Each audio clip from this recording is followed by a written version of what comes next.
welcome, Devil Sniper here, and today I'm bringing you episode number 11 of our grid mode with Nottingham Forest. Look at the team, it's a little bit tired after the Leicester game. That game really has hit me quite hard. You know, we got a positive result against Millwall.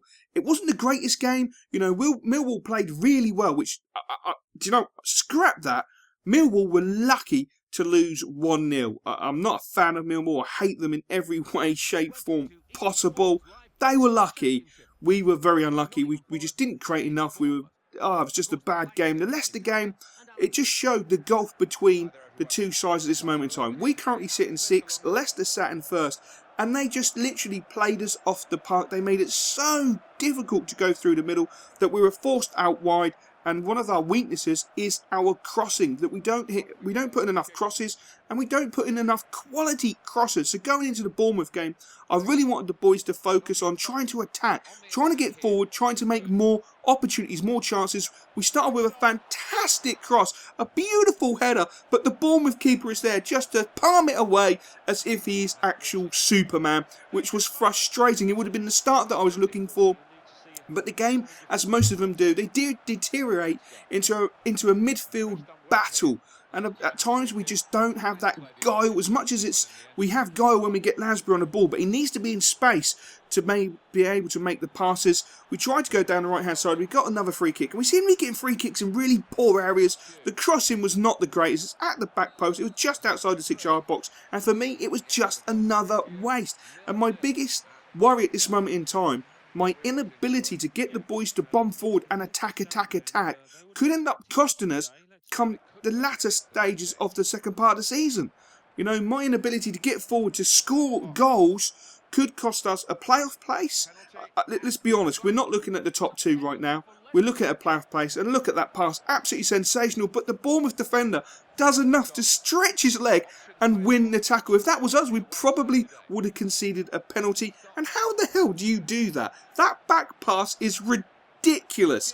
Absolutely ridiculous. It's not the fact that the goalkeeper picked the ball up. It was more the fact, how did he swivel and chip it to the keeper with such grace? As unbelievable. A beautiful crossing, and for once, we finally deliver with a headed goal. Beautiful run down the right-hand side. A beautiful cross swung in. And a beautiful header to the near post. The goalkeeper was diving. I think he should have been coming out trying to fist it, not diving to actually try and physically save it. That's absolutely ludicrous. But Bournemouth gave as good as they got, breaking inside the box. Fantastic turn, but thankfully the shot lacked power and Darlow was 100% equal to the opportunity. The referee blew the final whistle, and once again we've kept a clean sheet, which I'm so happy with. But I'm really frustrated with the fact that we're only winning 1-0. And should I be frustrated that we're winning 1-0? At the end of the day, it's 3 points on the board. Yes, we may not be scoring 2-3 goals and be a free scoring side, but we're scoring and we're winning, which is, at the end of the day, is what matters. That pushes us up to 4th in the table, and we have a very big game against Watford, and I'm very interested to see how Deeney does. As a player that I'm actually really interested in. I think he's a really strong player. You know, he's not the quickest in the world. He's a little bit like Lafondra. He's like Lafondra, where he hasn't got an immense amount of pace, but he has got that killer strength. He's a little bit more stronger than Adam Lafondra. And that's the one thing that caused us troubles in the first games. And, you know, he's just a really good all-round centre forward. So I'll be interested to see how he does in this game. Keep my eye on him, my beady eye for transfers, etc. Perhaps January, perhaps the summer. And look at that opportunity. Watford were just carving us open at will, bombing down the wings, going through the centre, getting positive runs in. Another fantastic cross. And Darlow, yet again, he's just a brick wall. He saves anything. You could chuck a tank, a kitchen sink, a house, a car, a van, a lorry. He will save it. And the one thing that I've said before, what's haunted us, our inability to deliver decent crosses. And that was just highlighted with that poor cross. Is absolutely frustrating. So he strolled in at the half-time whistle with a 0-0 scoreline, which, to be fair, didn't reflect the way the first half went. It was all Watford. So I had to make a change, and I decided to take Lansbury off. He had picked up a slight injury, and I wasn't willing to risk him, so I brought on Gazza Gardner. And as soon as the half started, Watford came out at 150 miles an hour and just started pounding the living crap out of us. They weren't knocking on our door with a nice little knock. They were using an oak tree to knock on our door, And as you can see, we give away an absolutely sloppy penalty. An absolute sloppy penalty. And to be fair, I'm not going to have a crack at him because Jamal has probably been the best player this season. Yes, Lansbury's delivered the killer passes, the fantastic passing range, but Jamal has been as solid as a rock at the back, and that's the first mistake he's made all season, which, you know, it's part and parcel of being a centre-back at the end of the day.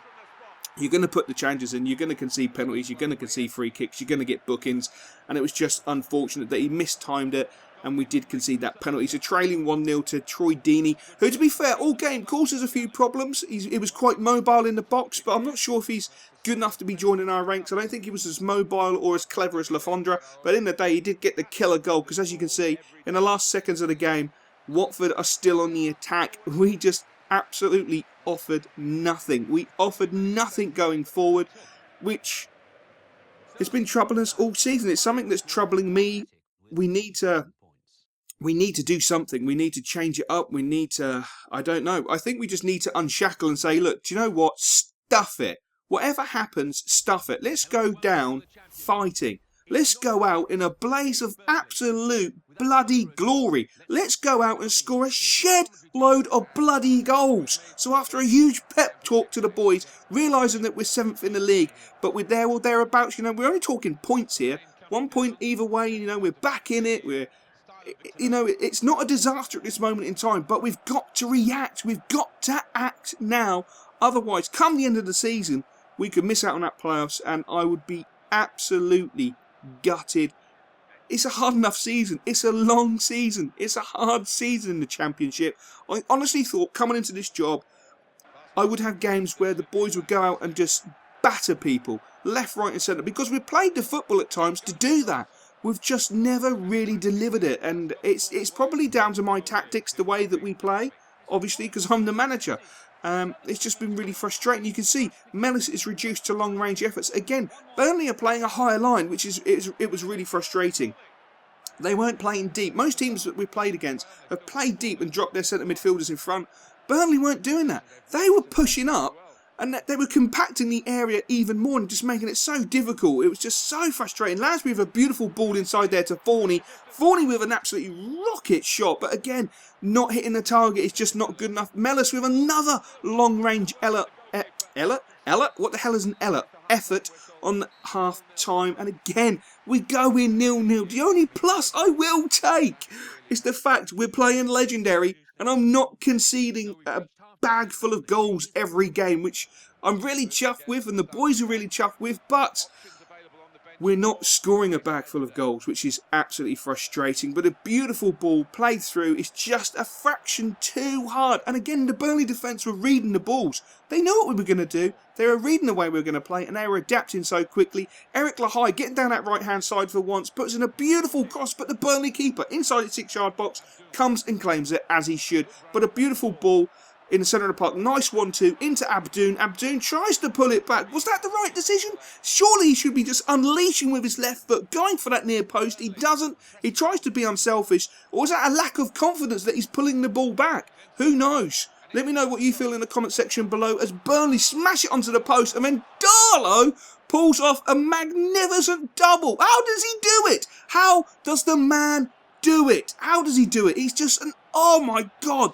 He's the best keeper, I feel, in the bloody game, and he's not drawing. Sorry for that little outburst there, but it does frustrate me. The boy pulls off ridiculous saves. He pumps onto the post. He gets the double save. I just don't believe he's not growing. I don't give a crap that he's 23. I just don't give a crap because he's so freaking good. Absolutely so freaking good. And my big speech to the boys about going out there, unshackling and going for the goals, just attack, attack, attack, completely and utterly falls on its arse as we draw 0-0. So I'm going to ponder what the hell we need to do and prepare us for the next game, because we've got to act before it's too late. I used to dream about cars and things, about being a star and things. I thought that I would